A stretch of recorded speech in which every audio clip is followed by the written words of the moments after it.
Hello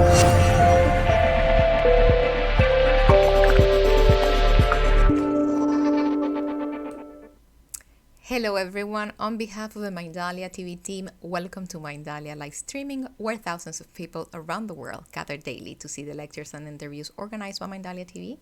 Today we have the very great pleasure of having once again Sunny Chayes. Sunny is not only the host of this show, but also the host of ABC Solutionary Sundays. She is the chief strategist for Whole Lifetimes magazine, the longest running conscious magazine in America.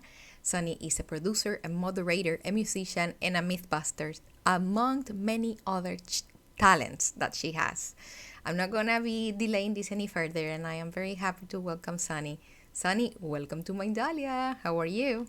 Good morning. I am so happy to be here, Myrna, and I invited you to be my guest today. So we're going on a bit of a ride, and we're going to, so much has been going on, and so much came to me about what show to do and everything, and I thought, I love how you chat. I love your ideas. I love your sort of what reactions you have from our guests and everything. And then I also had the idea of watching the kind of the how do I say the anticipation up to the first day of impeachment, which was yesterday, the impeachment trials, and just kind of everything that was happening with it, and it made me so sad. On one hand, I'm so glad that our country has that mechanism for checks and balances, but it also makes me really sad that we've come to this place. And so I was thinking about just America and like that America was an idea. It wasn't even really a place. It was an idea. I mean, if we think of even the United States of America, but it's called America, just like you come from South America. I'm in North America. So I think of the Americas, and what we've all gone through for so many years. And so I just thought that I wanted to kind of chat about that and chat about America, as the idea and the ideal and the dream. Like Martin Luther King said when he was talking about, I have a dream, he was very aware that at that time that America had far more to go. And we have not arrived yet, and we still haven't arrived yet. And we certainly hadn't arrived in the 60s. In some ways, people thought, okay, we're here, we're treading water, we're in it, we're doing the America thing. But the truth is no. And as you hear in the background, there's sirens going. It's always something here in America. And it's an opportunity to be grateful for the fact that we have, a police corps and that we have firefighters. How about that? Well, that and also that, yeah, I mean, we have a lot of structures. We have a lot of infrastructures. We have a lot of things that work in this country. And we have a lot of things to be grateful for. And we also have something to strive for. So that's what I kind of want to talk about today, sort of open this idea up of manifesting and what we want, how we want to be with each other. How do we want America to be? And the last sort of opening I'll say to kind of open this up to you to chat with me is that ever since Trump was elected into our into this space, I don't even know what to say about that. The reason that it was a challenge for a lot of people at that time was because it was like he didn't deserve it, meaning he didn't work in politics. He didn't put in, it would be like someone getting an Academy Award for just walking down the street humming a tune. It's like you haven't you haven't paid your dues. You haven't done the work. You haven't built the community. You haven't done the work day in, day out. You haven't sacrificed your life at kids' birthday parties and soccer games and all the things that politicians do every day, which a lot of you guys may not appreciate that. But like the people in Congress, I mean, they work 12 hours a day, many times 7 days a week, or many more hours than that.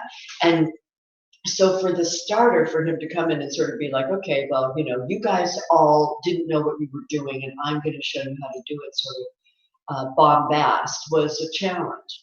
And then now we have what we have, but what I was going to say to you, Myrna, is that many people at that time, and continue to say, the spiritual people, the new thought people, say, well, this is the greatest thing that's ever happened to America and the world, because now we get to see what really doesn't work. Now we get to bring up the prejudice and the bigotry and the lack feelings of fear and frustration, and some people have a lot of money and the bottom 50% have so little, and we pay too many taxes and all of that. So it's like this is all being brought out. So isn't this fabulous? And I don't completely agree with that, but I see the point. So what do you think about that, for starters, Well, for our starters, conversation? what can I say for starters? I'm gonna be venturing here because you know that I sometimes struggle to properly express my ideas in English. This is not my native language, and I still venture. Second, I it's very hard for me to be giving opinions because I'm a foreigner, even though I've been here for quite some time.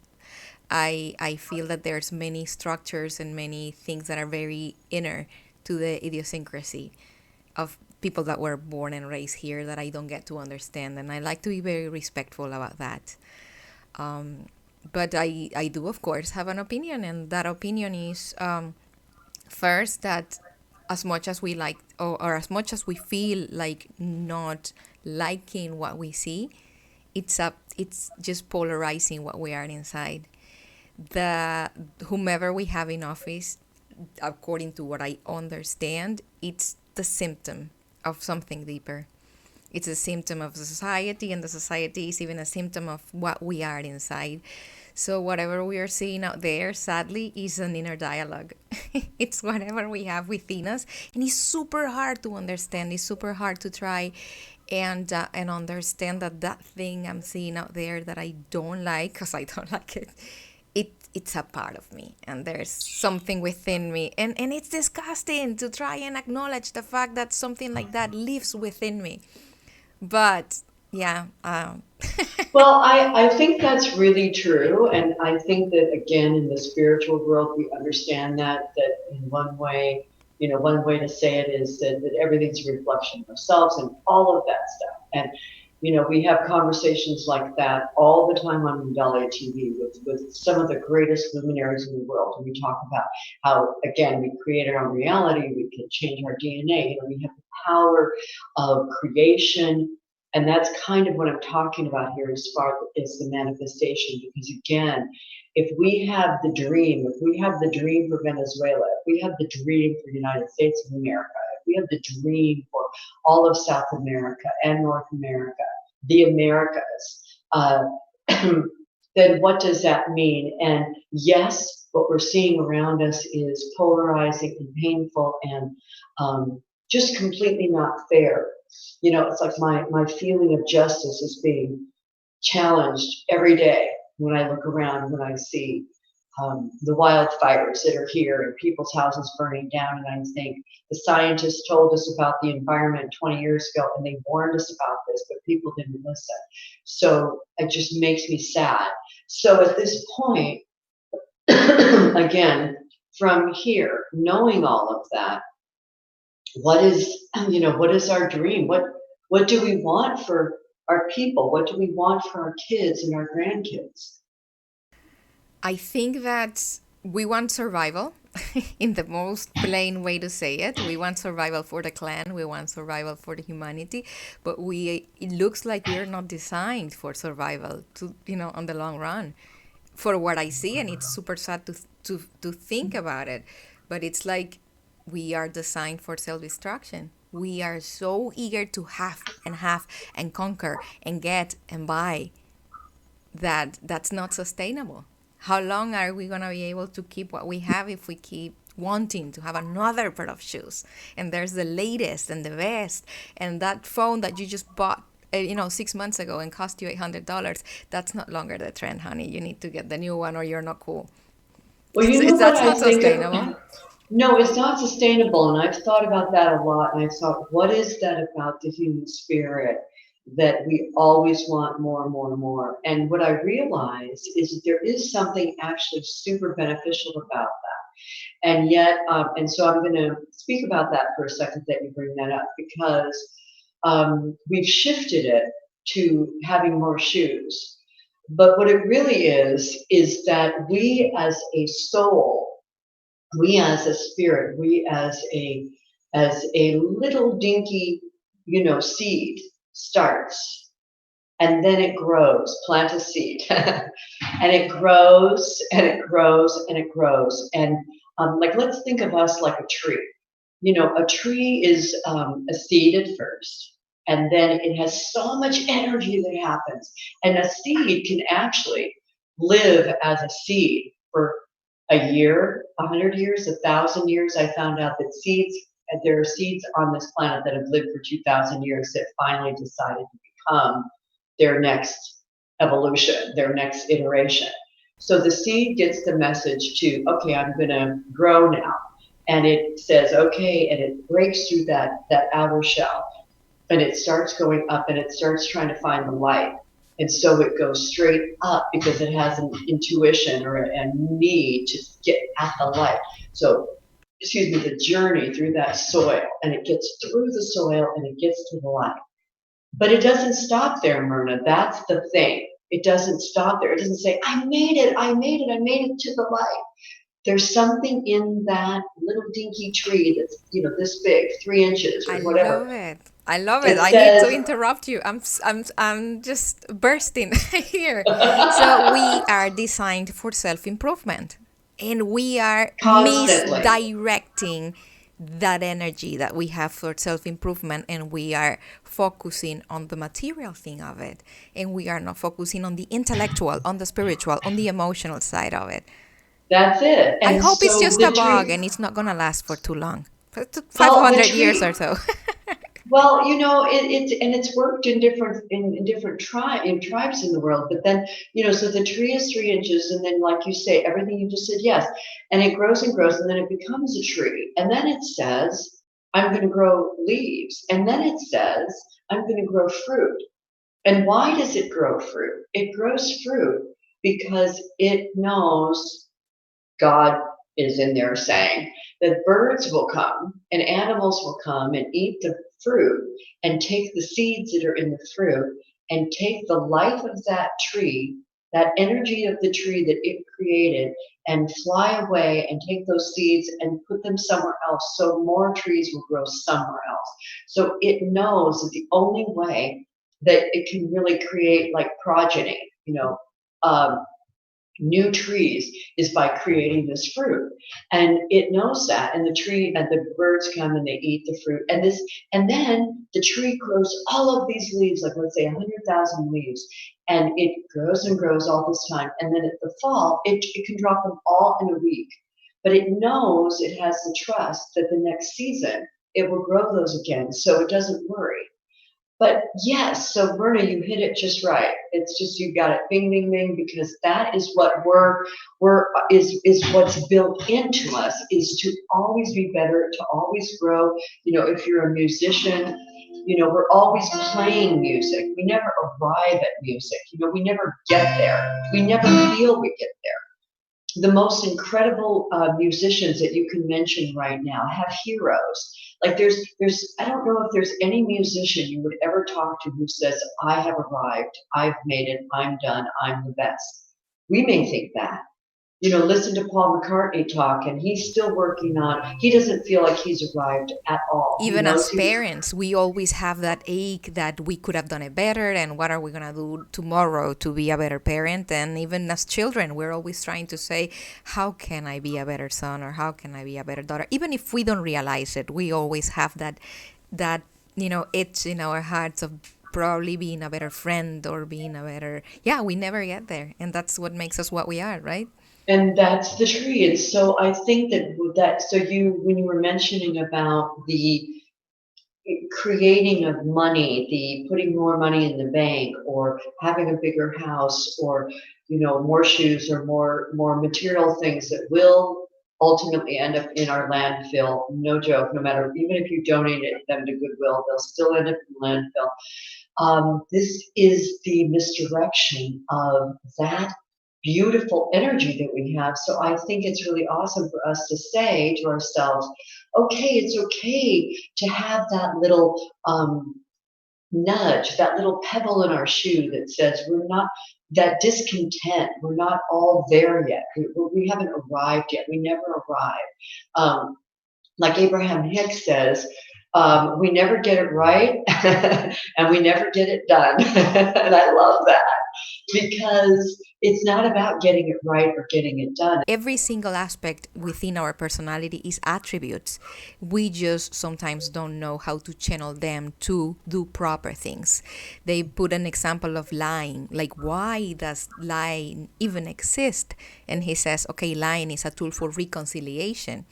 If you had a fight with your friend Maria, for example, and you haven't talked to each other in a while, and I see how you both are hurting, I go ahead and say to Maria, hey, you know that Sunny told me that she misses you. And she said that you are so and so and so. And with that candid lie, you can create that, the atmosphere for reconciliation. People that are too opinionated, maybe they are, that is there for them to fight for the rights of other people. So definitely, I think that we agreed, we both agree with the fact that, okay, that need of comfort, that need of having, it's actually our way of finding that impulse of improvement. And at a certain point, I am an optimistic. You know how I am like a chronic optimistic, and I think we're actually gonna get there at a certain point. At least in my world, we're gonna make it there. Well, I think that again, when people talk about this situation that America, North America has been in the last 3 years, and it has affected Canada and it's affected Mexico for sure. I'm right here. I'm holding this book by Marianne Williamson that she wrote so many years ago, and it's called "Healing the Soul of America." When she was running for Congress in 2014, actually before that, I read it. I said, Marianne, this is your best book you've ever written. I love this book so much because she talks about America. She talks about the slavery. She talks about Jim Crow. She talks about the Vietnam. She talks about what we did to the camps for the Japanese. I mean, she goes in deep. She talks about so many things that we don't talk about. Or now we're starting to a little bit. And she said, when I wrote that book, people didn't buy it. Simon and Schuster was mad at me because they didn't know where to put it because I'm a spiritual person and this is not that. And she said it didn't do well. And then when she's running for president right now, as some of you guys may know, and she was running for Congress. And so I chat with her. I'd say, bring that book out again. And she'd say, oh God, honey, every time I see you, you talk about that. And then finally she said, all right, I'll do it. And it's out now. Again, she did a revised version of it. But I really recommend reading it. And in the end, of this book, it actually talks about, as I say in my article too, we the people of the Iroquois Nation, which we may talk about, exactly how to get to Congress. And I have it here, I have it in my other article, but what to do, what to say, and how to get to them. So I think that understanding, one of the things that's going on right now, so we have the manifestation. We are trees, Myrna, and we are growing fruit, which is great to go to the next generation and all that. The tree doesn't need more shoes. It doesn't need extra leaves. It just has the leaves it needs. And then when it's over, it drops them into the ground where they recycle into the soil, and then they get more, but they don't need extra. And they definitely don't take tree leaves or fruit from the tree next door up to them. So that does not happen. And then we have telling the truth, like you're saying. So I love this book that I have here. Like, I've surrounded myself with books and magazines for a show today. There's a book that I have. It's called In Our Defense, The Bill of Rights in Action. And this book was written many, many years ago by Carolyn Kennedy of John Kennedy fame and Ellen Alderman. So both of those are children of high political people in our country, and they explain through different cases and things like that, how our Bill of Rights actually is in play. And so I think that when we're in situations where we're not understanding or we're chatting with people about, let's say, gun control or something like that, we may not understand. I understand what the Second Amendment is, but most people don't. And so they argue from a place of not completely knowing. So it's like one peach is over here and one apple is over here. And they're having their own truth conversations that is true for them. But I feel that one of the benefits that we can do right now, and that's like, watching more Mindalia TV shows and all the things, reading Whole Life Times and reading, but reading real stuff, like this kind of stuff, like in our defense. When we have our conversations, we can not just be in our little bubble of half truths or half Have true. knowings. In our defense, let me tell you this is something that I thought this week when I heard someone criticizing this country, my country now, my home, my adoptive mother.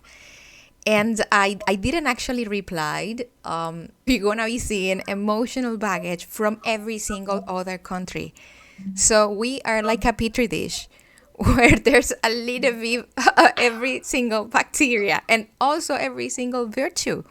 So everything Mm. you're gonna be seeing in other countries is magnified here because of the mix that is here. I bring with my Yes. emotional baggage of the social negligence and mistreatment that I brought from my original country. You have within your DNA and your emotional DNA whatever happened to your ancestors in Europe. And there's people from India and there's people from, China and Japan and Argentina. And we are here just dancing all the songs of emotional negligence. Whoa, Where that's it. else in the world are you going to be seeing that? It's God, what a great point, Myrna. And also, excuse me, our country is so vast from sea to shining sea. It's a big country. I mean, and so there's so many different kinds of ways of living here. And but a little bit more to the point you just brought up. I mean, what an amazing point, because yes, I mean the people who came from Haiti, have something, and the people who came from Russia, and the people who came from Ireland, people who were forced to leave Ireland to live with the potato famine and other things, and the songs that were written, like "Oh Danny Boy," the pipes are calling, and that song is about a mother basically singing to her son, knowing that they'll never see each other again, that he's leaving the country and he's going to America to live. It's like that bird taking that fruit off the tree and flying across the Atlantic to another country to continue the DNA, the love of that mom in Ireland, and that great angst and hope and desire and newness of fruit is among many people in America, Myrna. I think you really bring a good point there. Every So single there, broken heart of the world is here. Every single yeah, story makes its way to here. yes. And how interesting that you say that, because of course, America and Hollywood in particular is the voice and the storyteller of the world, really. I mean, there is Bollywood and I think there's Nigeria wood or whatever. There's a really incredible, there are places around the world. I don't want to be too bombastic, but really, the truth is Hollywood is really the storyteller. And so, but and even if the stories are told in Nigeria or on an island in Sri Lanka, somehow or another it goes through the funnel of the people who get it out, the distributors or the whoever. So it kind of comes through this funnel, this sieve that we are in Hollywood, and goes to the whole world like a megaphone. And so, what an interesting kind of what would we say that is? It's sort of you know osmosis, but it's also the transference of the energy. It's like taking wheat and then you put it through that grain, thing. What is that? Whatever that's called. That Vision. the sifter Sifter, that creates exactly. it I had into. simmer in my mouth. It's a sifter, right? You can say it in Spanish. And then it Tamiz. becomes wheat, and so it just keeps, transforming, transmuting, changing. And yet it's always that wheat. So it's sort of like there's so much, yes, so much broken heart here. There's so much, blood, literally blood, sweat, and tears on the soil of America. Everything that happened with Spain and everything that happened. I mean, it's just it's and of course the Native Americans, which Marianne does mention too, quite deeply. And we also deal with the fact that socially, in order to establish the society we have now, that like the history thread was cut. So when you Yeah. see maybe other countries that never had that invasion, they can still remember what happened 1,000 years ago, and they still build whatever they have on those stronger pillars. But here, that historical thread was cut. So it's like So be, new blank page, but there's still something Latin there. There's still the soil still has those stories there. It's very well, sounds very yes. poetic, but I actually think it has a lot to do with whatever we see, socially speaking I in the believe practice. it's so. Yes. Sorry for talking over you. I believe it's so true what you're saying because, which is really, really so beautiful. And again, I think of a lot of the music that comes from this country too, and of course, music has come from Spain and from other, just beautiful, beautiful music all over the world. Africa, of course, where music started, the drum beat of the world, the heartbeat of the world started in Africa. So. Again, everyone in America is an immigrant. I mean, that is, even the Native Americans are immigrants when we think of it. So this land, was empty. Nothing was here. It was just, I mean, it was animals, it was fauna and flora, and it was not human beings until much, much, much later. So we're all guests here. And we're all visitors here, and to your point, Myrna, we all brought our ancestors here. We all brought the drum beat, the heartache, the the music from just everywhere to here. And then how beautiful it would be if we could, all sing together. It just makes me cry. But if and there are 340 million people here, so it's not going to be like we're going to have that kind of chorus because there are always altos and sopranos and this or that. Like it's. But I mean, even in our land, in our tribe, in our area, and kind of, I don't want to say back to, but just to kind of reiterate the idea that I'm feeling for this show of like what we can create, and so from that wheat that gets transferred into the plant of the wheat that gets transferred into the the the, the bread, and then given to different people and all of that we can do. I wanted to read one paragraph from this article that I wrote a while ago for Whole Life Times, and it's called "We the People of the Iroquois Nation." And the Iroquois Nation is also known as the Haudenosaunee, or the people of the Longhouse. And this is the oldest living participatory democracy on Earth.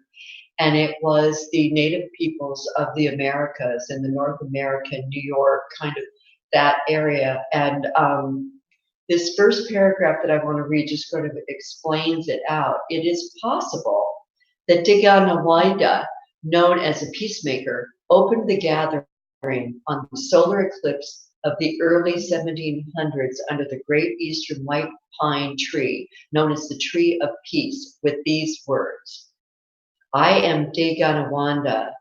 With the statesmen of the League of the Five Nations, I plant the great tree of peace. And from that place, it is widely believed by historical scholars that on this day, the Mohawk, the Seneca, the Oneida, the Cayuga, the Onondaga, and those nations gathered together to create the Iroquois Nation Confederacy. And this was after many years of conflict. These 5 nations created a governance based on the consent of the governed. It was matriarchal, the women had the power. It was matrilocal in nature and filled with life promoting intelligence, dedicated to all life's liberty and happiness. It is believed that this governance has been in existence for centuries. Scholars put the date as early as 1250, but it's probably closer to in the 1720s. And it should be noted also that the Tusca Aurora nation joined around in the 1700s. So this democracy was created on this land 300 years ago, very likely. And then our founding fathers came and loved what they were doing. Our founding fathers left what they did not like. So again, if we think of Abraham Hicks, the contrast, it's like sometimes we can know what we want when we see what we don't want. And they absolutely knew what they didn't want. They didn't want a king. They didn't want the religion to be mixed in. They didn't want to feel like slaves or just all of their money would have to go to the king. But they weren't sure what they wanted. They weren't sure what it looked like. They weren't able to envision something that hadn't existed yet. They were creating something new, Myrna. They were manifesting something new. And so they looked to, and here this is in America, United States of America, which was not the United States yet. They looked to the Greek scholars. They looked to the Quran. They looked to the Middle East. They looked all over the place. And then right in their backyard were these brilliant chiefs. This way that they had was created with women, a group of women who were what they now made into the Supreme Court. But they were the overseers. They were just wanting the best for all people. There were no parties. There was no loyalty to anything but the best of all the tribe, all the people as far as the eye could see. And then there were elected people. And yet there was, in our country, we have in our Bill of Rights, or in our Constitution, we have 27 articles. Excuse me, it's 27 or 28. And then we have the 10 Bill of Rights. And we have, let me say that over again. We have 7 articles in our Constitution. We have 28 amendments, and we have 10 Bill of Rights. So I was looking at something and not thinking. But in the Iroquois Nation, they have 117 articles. So when we think we've kind of covered everything, like, oh, we have something for this and we have something for that. I mean, in the 117 articles, they have something for everything, and then a plan B. And then if that doesn't work, this is what goes on.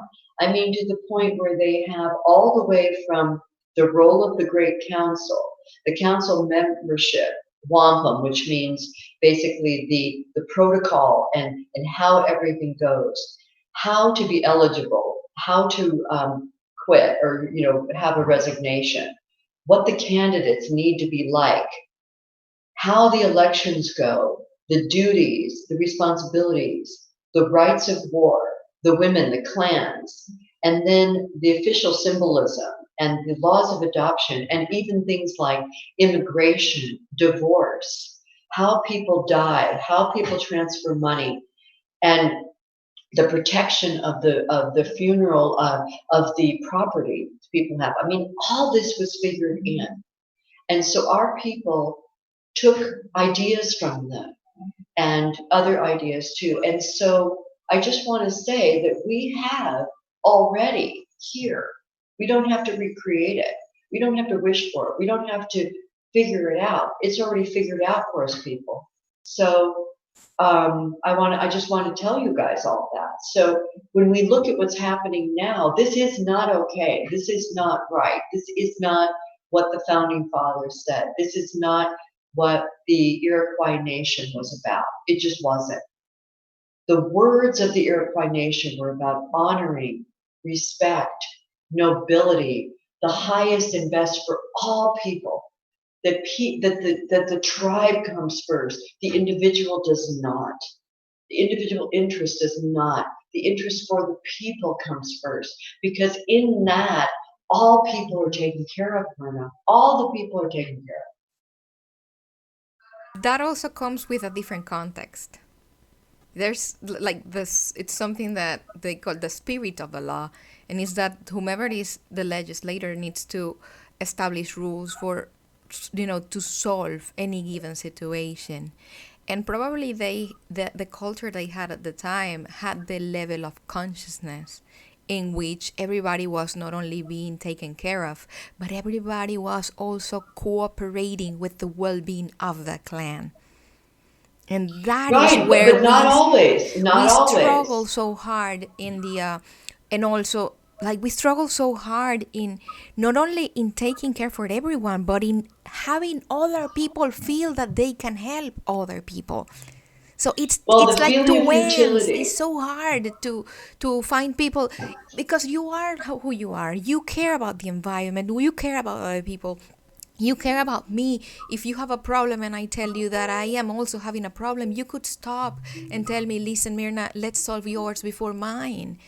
But it is so little, we need more people like that. That's where I find it so hard to have people that actually want to give. We are too worried about receiving, and we are forgiving the giving. Well, yes, but even in those days, when the elected official or the elected in a particular position was getting off track, the the Supreme, I want to say the Supreme Court, but it was the women elders were always watching. And if they were getting off track, or then the elders would give them a nudge and say, get back on track. This is the way it really goes. And if they were still screwing around or screwing it up or whatever, they'd get another warning, and then they would be taken out. So we still have that. That's what the impeachment that we're going through right now is about. That's what the founding fathers put in. If someone in our, and it happens for governors, it happens for every part of our elected officials, if the person is not doing what they're meant to do, we have a mechanism to say, you get a warning, you get a nudge, get back on track. But these are the rules. This is what works for all the people. And one of the things that the founding fathers said was that, because they were fathers then, all men, they did not want America to be influenced by foreign money, leaders, influence of any kind, because they already saw what that was like. And they said, we are not going to be influenced by Britain. We're not going to be influenced by King George. We're not going to allow it. And whoever we have in our government, yeah, that, but also we're taking care of our own. We're taking care of our own people. And so when our president is doing something that is for his own interest, and he doesn't understand, God bless him, he doesn't have the history, he doesn't understand what's going on with Russia, he doesn't understand what their intention is, he doesn't understand that in World War II we went that my uncle, two of my uncles passed away in World War II, and everyone listening to this show probably had somebody who died in World War II or served in it.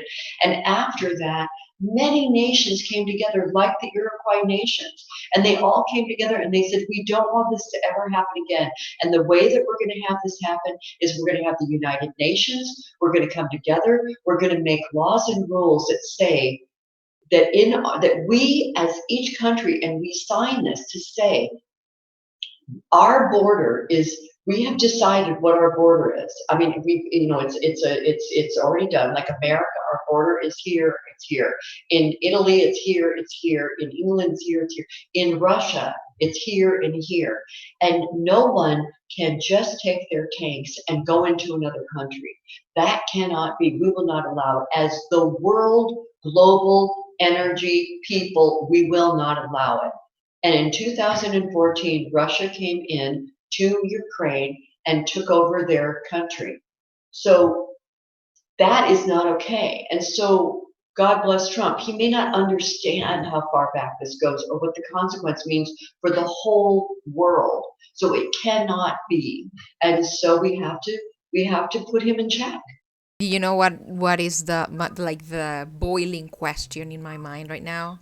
How long did it take for the people who made that document to get to that state of mental equality? How long did it take for them to reach that wisdom?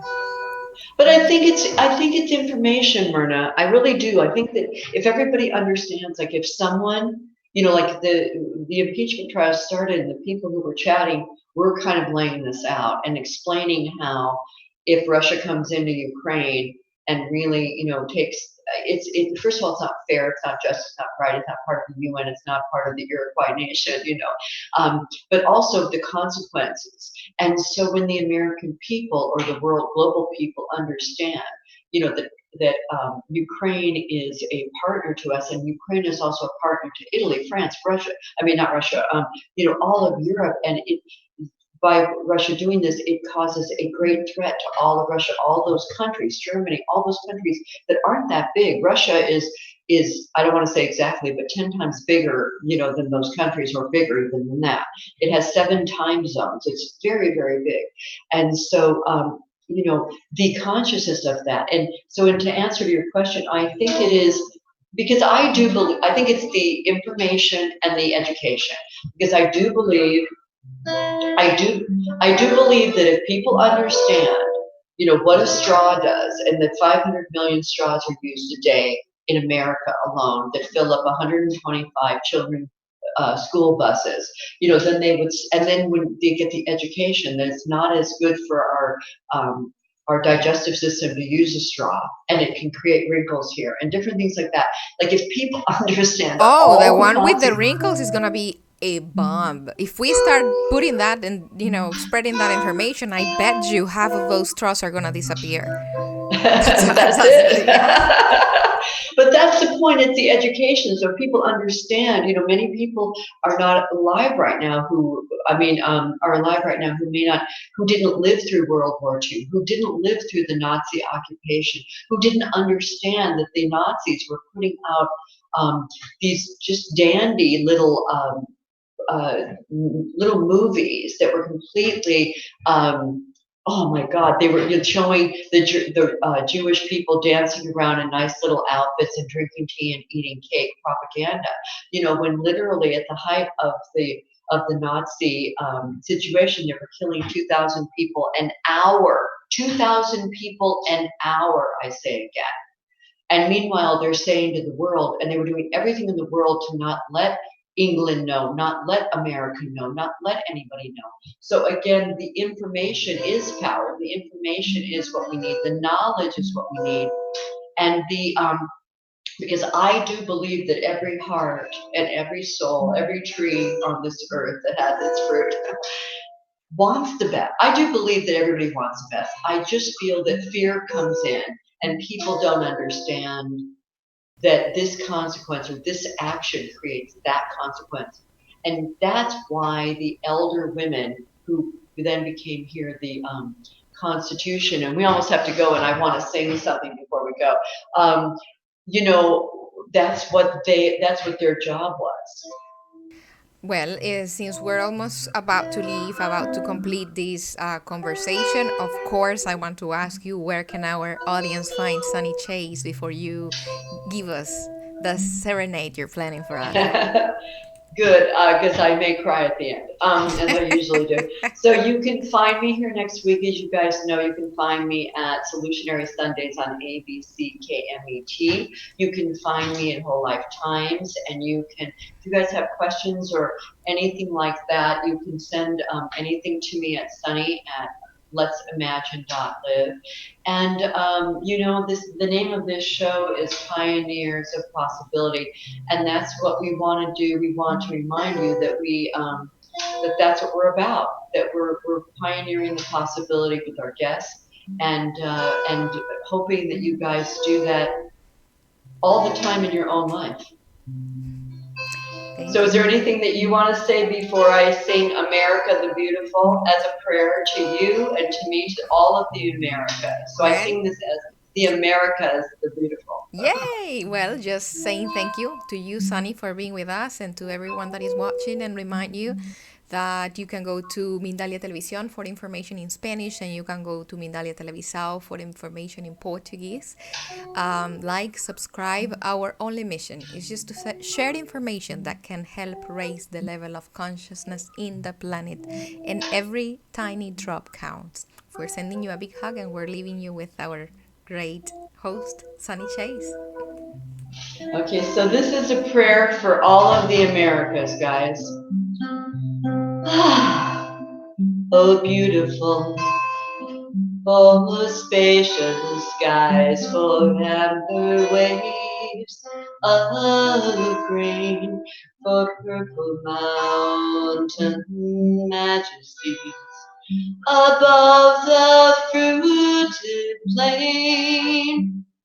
America, America, God shed his grace on thee, and crown thy good with brotherhood from sea to shining sea. Oh, beautiful, for heroes proved in liberating strife, who more than self their country love, and mercy more than life. America, America, God help us to be kind, till all success be nobleness, and every gain divine. America, America, God shed his grace on thee, and crown thy good with brotherhood from sea to shining sea.